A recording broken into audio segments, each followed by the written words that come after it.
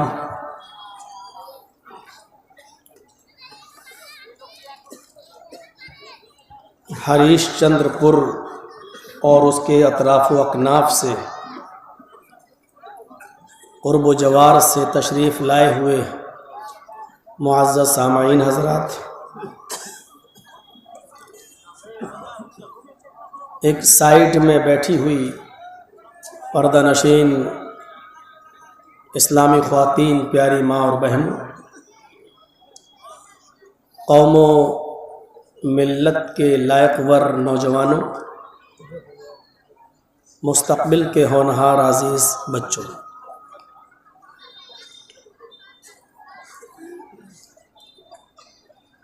इस वक्त पूरे हिंदुस्तान के अंदर कहीं भी दीनी प्रोग्राम नहीं हो रहे हैं। बंगाल वालों पर लगता है अल्लाह रब्बुल आलमीन की कोई ख़ास मेहरबानी है कि बिना रोक टोक प्रोग्राम हो रहे हैं। मैं 12-13 दिन पहले भी कलियाचक के अतराफ़ में एक गांव है श्री रामपुर, वहाँ प्रोग्राम करके गया हूँ।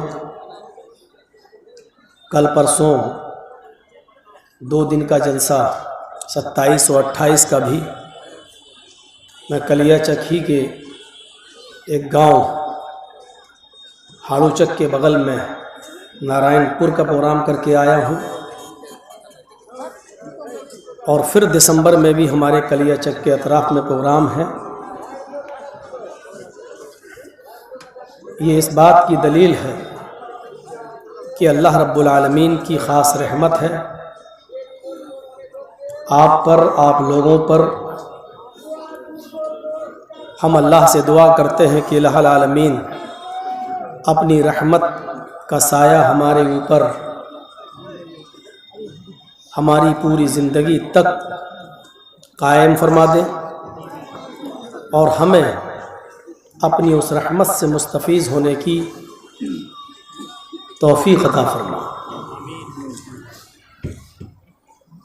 इस वक्त हालात के तनाजुर में हमें और आपको सबसे ज़्यादा फ़िक्र जिस चीज़ की करनी है वो है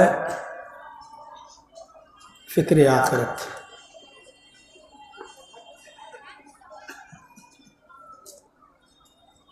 कल के लिए हमने कौन सी तैयारी की? हम इस दुनिया में क्यों आए हैं? आए हैं तो क्या हमेशा इस दुनिया में हम रहेंगे? नहीं रहेंगे तो क्या होगा? मरेंगे। मरेंगे तो क्या होगा? क्या मरने के बाद हमारी ज़िंदगी का ख़ात्मा हो जाएगा और फिर सारे मामलात ख़त्म हो जाएंगे? अगर ऐसा नहीं होगा तो क्या होगा? फिर हमको दोबारा जीवित किया जाएगा। फिर क्या होगा? फिर इस ज़िंदगी में हमने और आपने जो अमल किए हैं, चाहे वो अच्छे हो या बुरे, उनका हिसाब व किताब देना होगा। फिर क्या होगा? फिर हमारे अमलों के मुताबिक हमें या तो जन्नत मिलेगी या जहन्नम मिलेगी। ये एक लंबी फिक्र है। हमने उस जिंदगी के लिए क्या किया है, क्या सोचा है? फिक्र आखिरत की सबसे बड़ी बुनियादी चीज है। आखिरत को संवारने की सबसे बड़ी बुनियादी चीज है तक़वा, परहेजगारी। अगर हमने अपनी जिंदगी को तक़वा से मुज़य्यन कर लिया, परहेजगारी से मुज़य्यन कर लिया, तो हमारी आखिरत बन जाएगी। अब सवाल पैदा होता है कि तक़वा क्या है? एक एक चीज के अंदर शिक निकलती है। तक़वा क्या है? हम अपनी जिंदगी में सिर्फ तक़वा पैदा कर लें और हमारी जिंदगी बन जाएगी। जिंदगी भी बन जाएगी और आखिरत भी संभल जाएगी। तो ये तकवा क्या है जो हमारी जिंदगी को भी कामयाब बना रहा है और हमारी आखिरत को भी कामयाब बना रहा है। उसकी एक छोटी सी मिसाल मैं आपको दे दूं कि अल्लाह के नबी सल्लल्लाहु अलैहि वसल्लम अपनी चहेती और प्यारी बीवी आयशा सिद्दीक़ा के पास बैठे हुए हैं और आपकी एक लौंडी थी, बांदी खादिमा, जो आपकी खिदमत करती थी। आपने उसको आवाज दी, खादिमा को पुकारा, लेकिन हुजरे के बाहर घर के आंगन में वो बकरी के बच्चे के साथ खेल रही थी। अल्लाह के नबी ने उस लौंडी को आवाज दी, उसने आवाज सुनी लेकिन नहीं आई। आपने उसको दोबारा आवाज दी, उसने आवाज सुनी लेकिन नहीं आई। आपने उसको तीसरी बार आवाज दी, उसने आवाज सुनी लेकिन नहीं आई। अल्लाह के नबी ने कहा, आयशा जरा दरवाजा खोल के देखो तो कहीं दूर तो नहीं चली गई। हजरत आयशा ने हुजरे का, कमरे का जब दरवाजा खोला तो देखा वो तो घर के आंगन में बाहर ही बैठी हुई है और बकरी के बच्चे के साथ खेल रही है। उसको डांटते हुए हजरत आयशा ने कहा, इधर आओ। वो अंदर आई। अल्लाह के नबी सल्लल्लाहु अलैहि वसल्लम ने उससे पूछा, मैंने तुम्हें जो आवाज दी थी क्या तुमने नहीं सुना? खड़े होकर मत बनाइए, ये तो यहाँ बैठ जाइए, उधर के लोग अभी शोर करेंगे, हम लोग तो परेशान हैं। क्या तुमने मेरी आवाज नहीं सुनी थी? उस लौंडी ने जवाब दिया, अल्लाह के नबी सुनी थी। उस जमाने की लौंडी, उस जमाने की खादिमा भी झूठ नहीं बोलती थी। आवाज सुनी, नहीं आई, ये एक अलग चीज है। लेकिन जब अल्लाह के रसूल ने पूछा, वो झूठ बोल सकती थी, वो कह सकती थी, नहीं मुझे सुनाई नहीं दिया, मुझे आवाज। यार इनसे कहिए माइक ये बार बार ना बोले, जो होना था हो गया। लग रहा शहरी का ऐलान कर रहा है। মাংস প্যান্ডেল থেকে, খাবার প্যান্ডেল থেকে যে মাইকটা হচ্ছে, মাইকিংটা বন্ধ রাখতে হবে, এখানে ডিস্টার্ব হচ্ছে। বন্ধ করুন, ওটা বন্ধ রাখুন। যার দরকার আছে জেনে নিয়েছে চলে যাবে আপনার কাছে, বন্ধ রাখুন ওটা। उनकी आवाज आती है तो लगता है कि एक और तकरीर हो रही है, जलसा।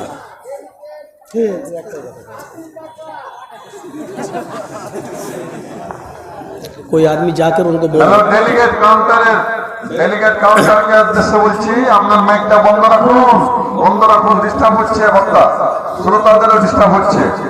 उस जमाने की लौंडी भी सच बोलती, चाहती तो बोल सकती थी कि नहीं आवाज नहीं सुनाई दी हमें, लेकिन उसने कहा नहीं आवाज सुनाई दी। आपने कहा फिर क्यों नहीं आई मेरे पास? सर नीचे कर लिया, नहीं आई। क्यों? पता नहीं क्या काम हमको करने के लिए बोल देंगे, नहीं आई। मिसवाक थी, मिसवाक जो करते हैं नमाज से पहले हम लोग, तो वो मिसवाक अल्लाह के रसूल के कान में लगी हुई थी। सुनिए, बुखारी शरीफ के अल्फाज हैं।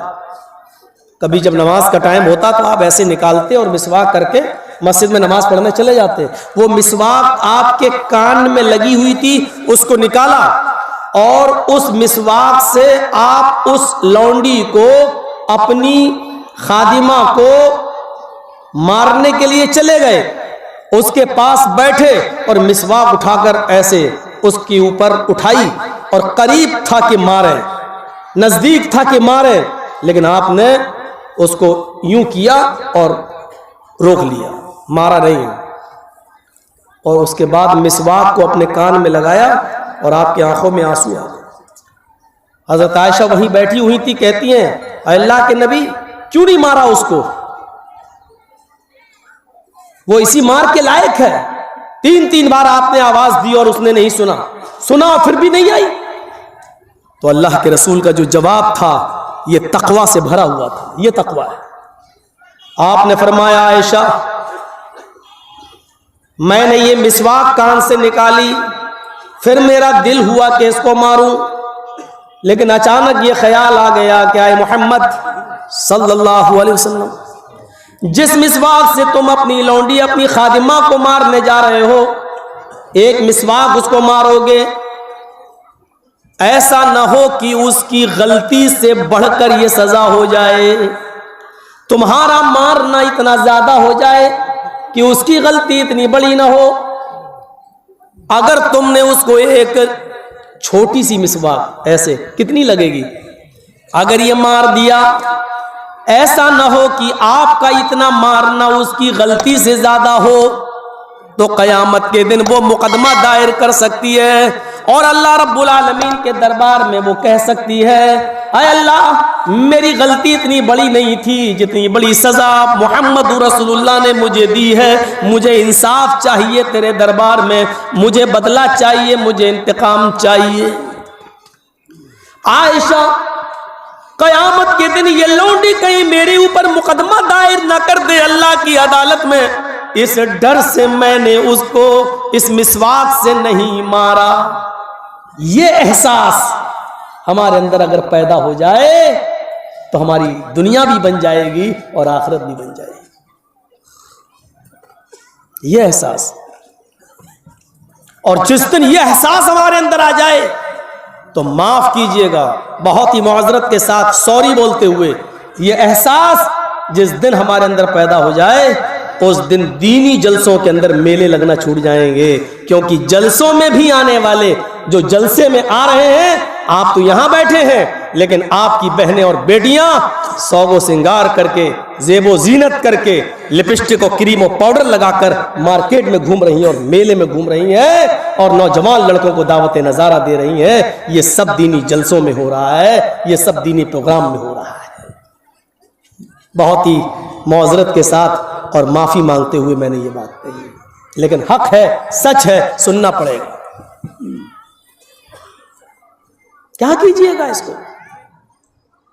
इतना बड़ा जलसे का इंतजाम आप कर सकते हैं, लोगों के बैठने का इंतजाम कर सकते हैं, मैनेजमेंट कर सकते हैं, तो क्या आप बाजार में ये औरतें ना जाएं, जवान लड़कियां ना जाएं, क्या आप इसका इंतजाम नहीं कर सकते?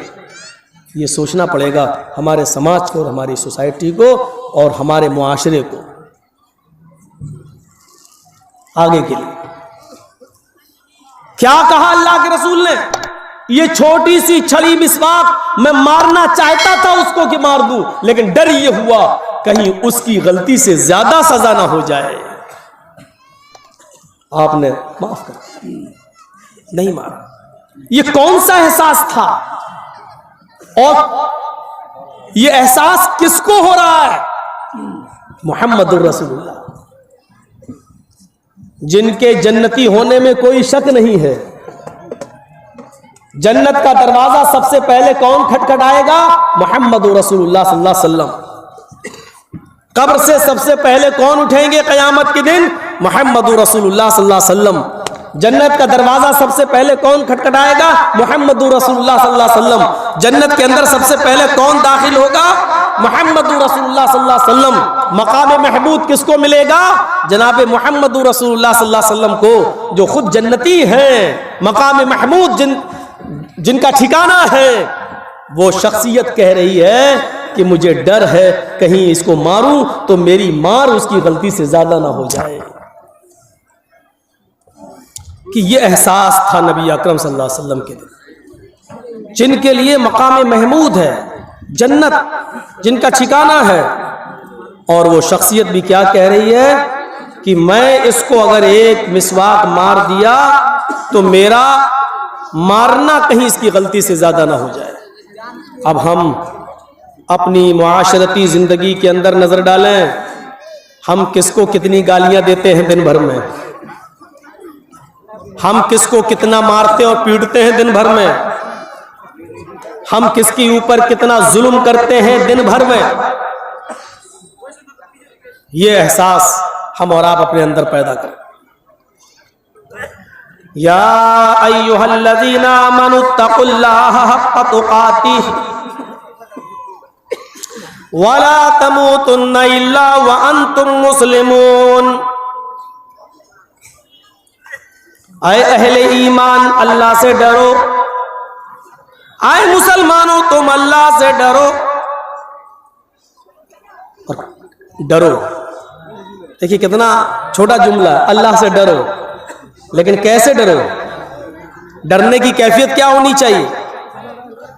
या अय्युहल्लज़ीना आमनुत्तकुल्लाह हक्का तुकातिही, अल्लाह से वैसे डरो जैसा उससे डरने का हक है। अल्लाह से डरने का मतलब क्या होता है? हर चीज से आप डरते हैं। बहुत से लोग होंगे जो बोलते हैं कि नहीं मैं किसी से नहीं डरता, मैं सिर्फ अल्लाह से डरता, लेकिन ये जुमला ठीक नहीं है। अल्लाह ने कहीं नहीं कहा कि सिर्फ मुझसे डरो और किसी से न डरो, कहीं नहीं कहा। यह कहा है कि मुझसे डरो, लेकिन यह नहीं कहा कि और किसी से मत डरो, लेकिन हक के साथ। इंसान बाप से डरता है, बेटा सिगरेट पीते हुए जा रहा है, सामने बाप आ गए हैं, अब्बू पापा डैडी जो भी आप कहते हो, सिगरेट फेंकी हुई, आप अदब कर रहे हैं, ये डर अदब के दायरे में है। छोटा भाई सिगरेट पीता हुआ जा रहा है, सामने बड़ा भाई आ गया, ये डर है।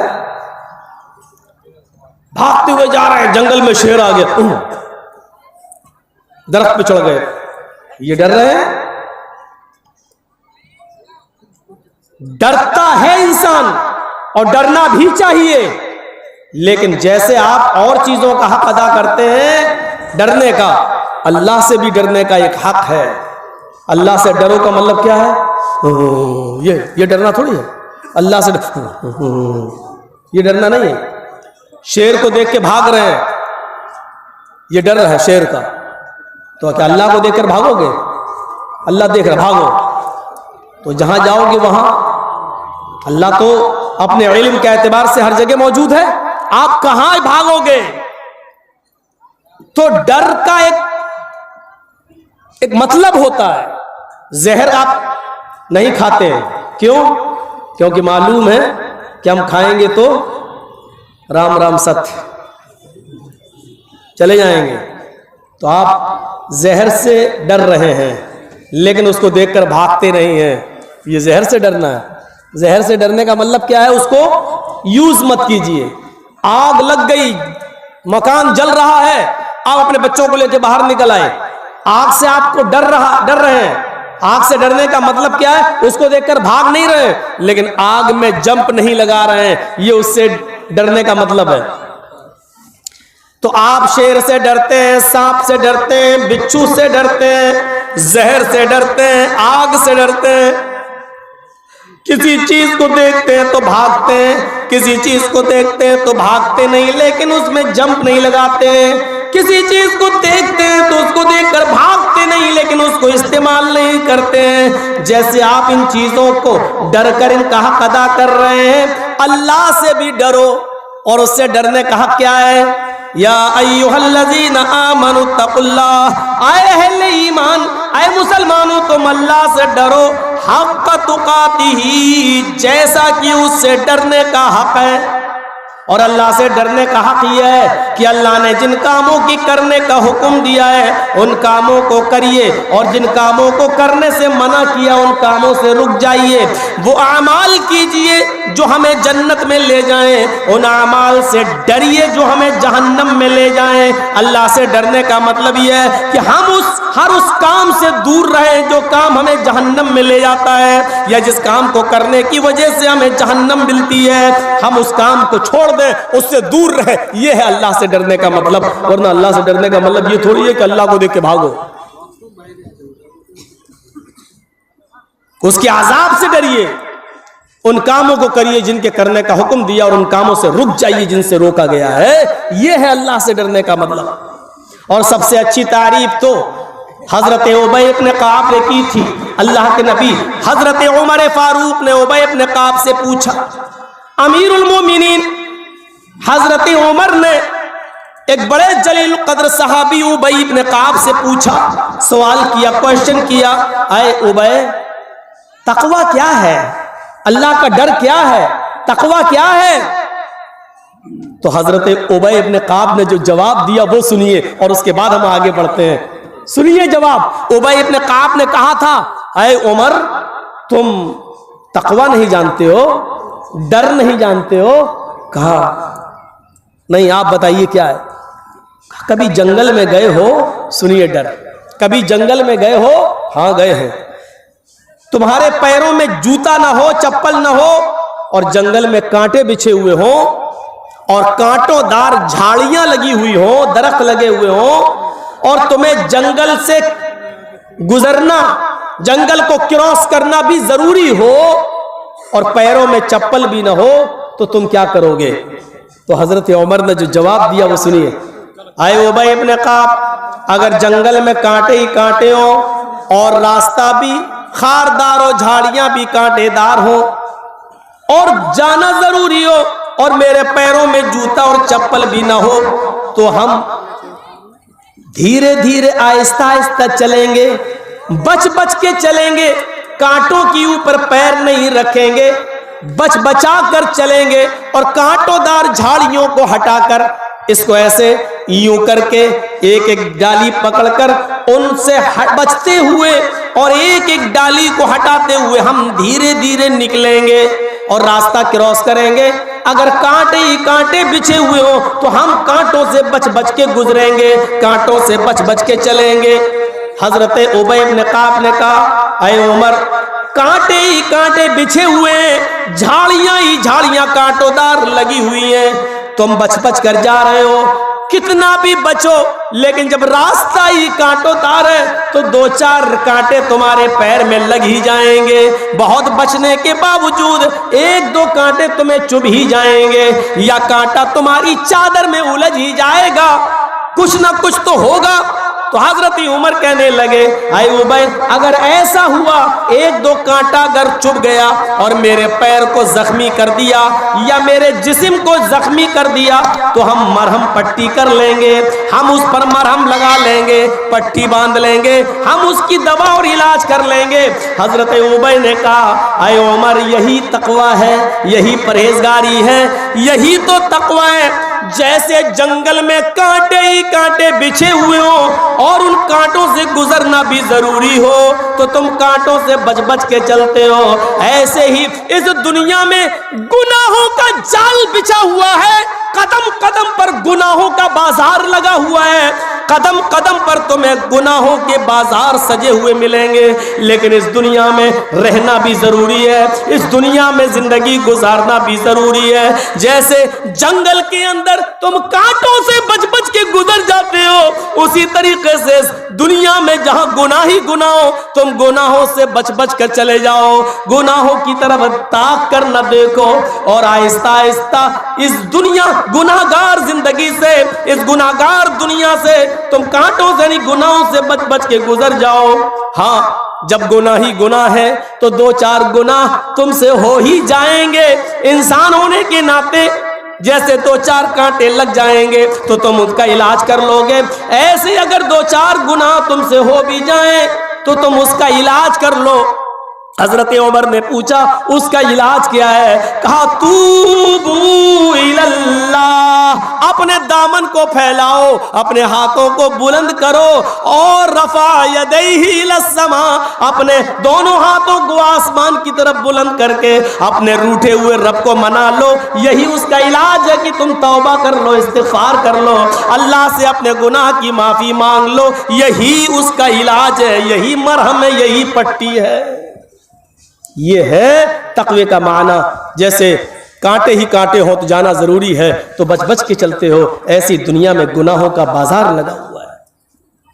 आप यहां से निकलेंगे, गुनाह शुरू हो जाएंगे, गुनाह का की अड्डियां मिलना शुरू हो जाएगी। देखिए, जैसे ही गए बाहर निकलेंगे, पान की दुकान मिलेगी, उस पे तंबाकू बिक रही होगी, सिगरेट भी बिक रही होगी, बीड़ी भी बिक रही होगी। थोड़ा सा और आगे जाएंगे, चूड़ियों की, लिपस्टिक की, क्रीम की दुकानें होंगी, और वहां हमारी आपकी माँ बहनें बैठी हुई होंगी, खरीद रही होंगी, मर्दों से खरीदो फरोख्त कर रही होंगी। थोड़ा और आगे बढ़ोगे तो चाय की दुकान मिलेगी, चाय की दुकानों पर भी सिगरेट और बीड़ी और राज और खैनी सूरती ये सब तुम्हें बिकते हुए मिलेंगे। कुछ और आगे बढ़ोगे तो बाकायदा शराब की दुकानें भी तुम्हें मिलेंगी। कुछ और आगे बढ़ोगे बियर बार भी मिलेंगे। कुछ और आगे चलोगे तो जिस्मों को बेचने वाली लड़कियां और औरतें भी तुम्हें दावतें नजारा दे रही होंगी। आओ, चीप रेट में, सस्ते भी है, हाई रेट भी है, हम कॉल गर्ल भी है, हम हाई फाई प्रोफाइल भी है, सारी चीजें मौजूद हैं। ये दुनिया में गुनाहों का जाल है। जैसे कांटों से बच बच के गुजरते हो ऐसे ही दुनिया में गुनाहों से बच बच के चले जाओ। यही तकवा है। अगर एक आध गुनाह तुमसे हो जाए तो तुम अल्लाह से तौबा कर लिया करो। बिस्तर पे जब सोने के लिए जाओ तो पूरे दिन का हिसाब लिया करो। आज हमने दिन भर में कितनी अच्छाइयां की हैं, कितने गरीबों को हमने खाना खिलाया, कितने फकीरों को खाना खिलाया, कितना सदका और खैरात किया, कितने हमने नफली नमाजें पढ़ी, हमने कितनी अच्छाइयां की। और रात में जब सोने जाओ तो दिन भर का हिसाब लेते हुए ये भी सोचो कि आज हमने गुनाह कितने किए हैं। और जब सोने जाओ तो ये मत सोचो कि सुबह हम सही सलामत उठेंगे। अल्लाह के रसूल ने अब्दुल्ला इब्न उमर से कहा था, कुन फिद दुनिया का अन्नका गरीबुन औ आबिरु सबील। आया अब्दुल्ला, दुनिया में एक मुसाफिर की तरह रहना, एक अजनबी की तरह रहना। जैसे मुसाफिर हमेशा किसी जगह नहीं रहता, 2-3 दिन कयाम किया और आगे बढ़ जाता है, ऐसी तुम्हें दुनिया में हमेशा नहीं रहना है। आए अब्दुल्ला, तुम एक मुसाफिर की तरह इस दुनिया में आए हो। आए अब्दुल्ला, इज़ास बहता फला तंतज़िरिल मसा, जब सुबह सवेरे उठ जाया करो तो शाम का इंतजार न किया करो। पता नहीं शाम तक तुम मुर्दों में लिखे जाओ या जिंदों में लिखे जाओ। वइज़ाम सईता फला तंतज़िरिस सबाह। आए अब्दुल्ला, जब रात में बिस्तर पर सोने जाओ तो सुबह का इंतजार न किया करो। पता नहीं सुबह तक तुम्हारा शुमार मुर्दों में हो या जिंदों में हो। यह है तकवा, जिसको कुरान ने कहा है, या अय्युहल्लज़ीना आमनुत्तकुल्लाह हक्का तुकातिह, ऐ ईमानो वालो अल्लाह से डरो जैसा कि उससे डरने का हक है। जैसा कि उससे डरने का हक है। ट्रेन में सफर कर रहे हैं, जर्जीस साहब की सीट लोअर बर्थ है, नीचे वाली है। मिडिल बर्थ पर एक और आदमी लेटा हुआ है और मिडिल बर्थ के ऊपर एक और सीट है, उस पर एक और आदमी लेटा हुआ है। रात में ट्रेन धड़ाधड़ चल रही है स्पीड से, लोगों ने लाइटें बंद कर रखी हैं अपनी कैबिन की। जर्जी साहब पेशाब करने के लिए उठे, लोअर बर्थ से टॉयलेट से वापस आए, अपनी बर्थ पर लेटना चाहते हैं लोअर बर्थ पर। अचानक नजर पड़ती है मिडिल बर्थ पर जो आदमी लेटा हुआ है उसकी ऊपर वाली जेब में 2000 रुपए नोट की एक गड्डी है जो बाहर निकल रही है। जर्जीस साहब ने सोचा बहुत अच्छा मौका है, पूरा कोच सो रहा है, निकाल लूं। ये तो ऐसे सो रहा है कि इसके फरिश्तों को भी पता नहीं कि इसकी हालत क्या है, निकाल लेता हूं। जर्जीस साहब को डर भी है, कोई देख तो नहीं रहा है। देख रहे दाएं बाएं, हाँ हाँ, कोई नहीं देख रहा, सब खर्र खर्र सो रहे हैं। अंधेरा है, एक नजर फिर देखा, कोई नहीं, सब सो रहे हैं। दाएं बाएं भी देखा, सब सो रहे हैं। 2-2000 रुपए नोट की गड्डी उसके जेब से निकल रही है। अचानक हाथ बढ़ा दिया, खींच रहे हैं धीरे से ताकि उठ ना जाए, धीरे धीरे खींच रहे हैं, लेकिन डर भी लग रहा है। एक बार और देख लूं, ट्रेन में तो देख लिया, ऊपर भी देख लूं। मिडिल बर्थ के ऊपर जो लेटा है आदमी, जब हम नोट की गड्डी निकाल रहे हैं, अचानक क्या देखता हूं कि ऊपर वाला आदमी मेरी हरकत देख रहा है। पूरी ट्रेन सो रही है, एक एक आदमी सो रहा है, लेकिन नोट निकालते वक्त देखा कि ऊपर जो बर्थ पे लेटा वो देख रहा है। वहीं रुक गया हाथ। अब 2 ही रास्ते हैं साहब, मैं चोर नहीं हूं, पैसे निकल रहे थे अंदर कर रहा था, या तो झूठ बोलूं, एक रास्ता ये है, या दूसरा रास्ता ये है, सुन भाई अब तू भी देख लिया है तो आधा तेरा आधा मेरा, कहना किसी से नहीं। एक रास्ता ये है, लेकिन नीयत खराब हो गई, तुझे क्यों दूंगा, निकाल तो मैं रहा हूं। तो डर यह है कि कहीं वो चीख न दे, बोल न दे, इसलिए गड्डी निकाल रहे हैं। तीसरा रास्ता यह कि लेके भागो और चलती हुई ट्रेन से कूदो, अपनी जान का जोखम में कोई नहीं डाल सकता है, इसलिए ये खतरा तो आप मोल ले नहीं सकते।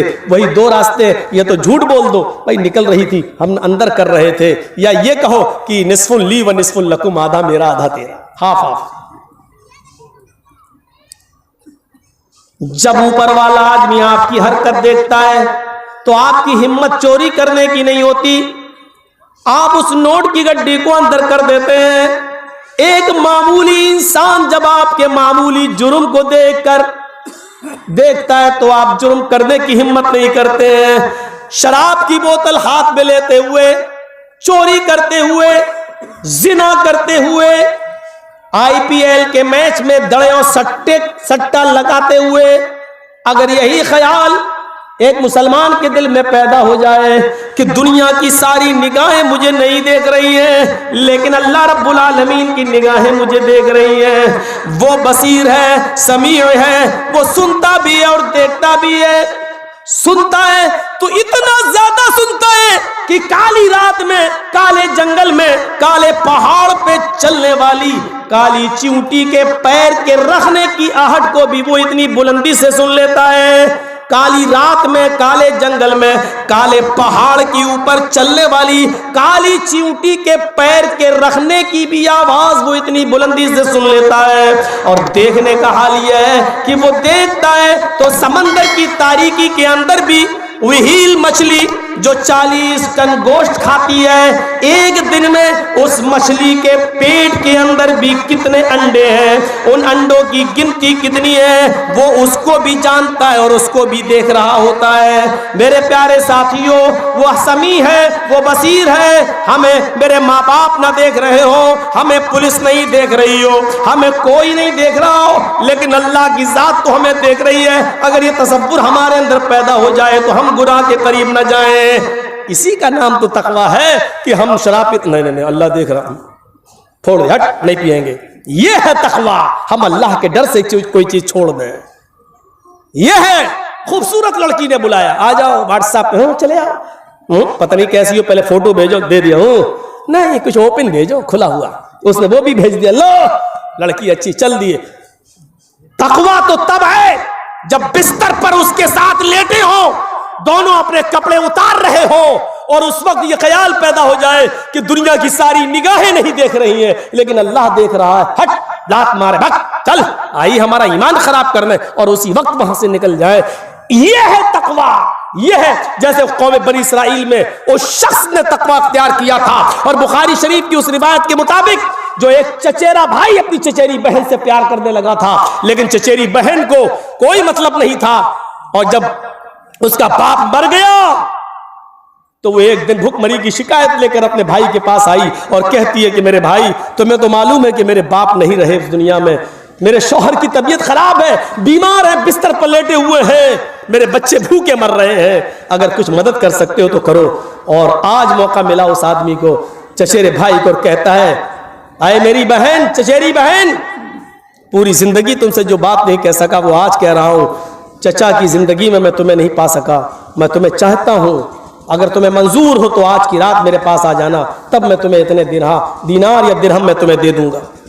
वो ठुकरा के चली गई, लेकिन वहां घर पहुंचती है तो अपने शौहर को देखती है बीमार है, अपने बच्चों को देखती है कि भूखे हैं, बेचारी मजबूर हो जाती है और फिर वादा कर लेती है कि ठीक है, रात की तारीकी में हम अपने शौहर को सुलाकर, अपने बच्चों को सुलाकर तेरे पास आ जाएंगे, लेकिन तू मुझे थोड़ी सी मदद कर दे। उसने 60 दिरहम दे दिए, इसने लाई और लाकर अपने शौहर को दवा इलाज कराया, अपने बच्चों को खिला पिला के सुला दिया, जो वादा किया था वादे पर पहुंचती है। उसने दरवाजा खोला, अपने सीने से लगाया, औरत को, अपनी चचेरी बहन को बिस्तर पे ले गया। जैसे उसने बिस्तर पे जाकर उसके कपड़े उतारने की कोशिश की, ये कांपने लगी, थर्राने लगी। उसके चचेरे भाई ने कहा, तुम जब आई थी तो इतना नहीं कांप रही थी, तुम्हारी ये हालत, जब इतना डरोगी तो आगे का काम कैसे होगा? डर छोड़ो, कुछ अपने अंदर खुलापन लाओ, डर हटाओ, मेरा सपोर्ट करो। और ये कहकर जैसे ही उसने हाथ बढ़ाया, इसकी चचेरी बहन ने उसका हाथ पकड़ते हुए कहा इत्तक़िल्लाह या इब्राहिम, आए मेरे चचा के बेटे अल्लाह से डर जा। आज तक मेरे चेहरे को भी किसी ने नहीं देखा और आज तू है जो मुझे अपने बिस्तर पर लिटा रहा है। अल्लाह की कायम करदा हद को मत तोड़, मैं तेरे लिए हलाल नहीं हूं, मैं अपने शौहर की अमानत हूं। कब्र के सांप बिच्छू मेरा इंतजार कर रहे हैं, जहन्नम की आग मेरा इंतजार कर रही है।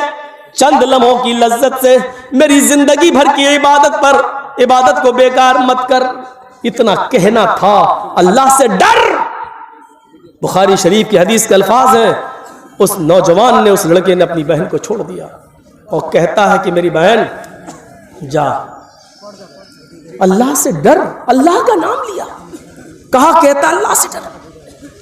मेरी तो पूरी जिंदगी गुनाहों में चली गई और तू तो एक काम, और वो भी अभी तूने किया नहीं है गलत काम, तू एक ऐसे काम पर डर रही है जो अभी तूने किया भी नहीं है। जा, मैंने तुझे छोड़ दिया। जब वो जाने लगी तो चचेरे भाई ने आवाज दी, सुन, मैं बहुत से आकार गुनाहगार इंसान हूं। कयामत के दिन जब अल्लाह ताला मुझे मेरी बदअमली की वजह से जहन्नम में डाले और फेंके, तो कयामत के दिन अल्लाह के दरबार में इतनी गवाही जरूर दे देना, क्या है अल्लाह, ये मेरे साथ गंदा काम करने जा रहा था, लेकिन जब मैंने कहा अल्लाह से डर जा, इत्तक़िल्लाह, जब तेरा नाम लिया तो तेरे डर से इसने मुझे छोड़ दिया था। शायद तेरी इतनी गवाही की बिना पर अल्लाह मेरी बख्शिश कर दे, शायद अल्लाह मेरी मग़फ़िरत फरमा दे।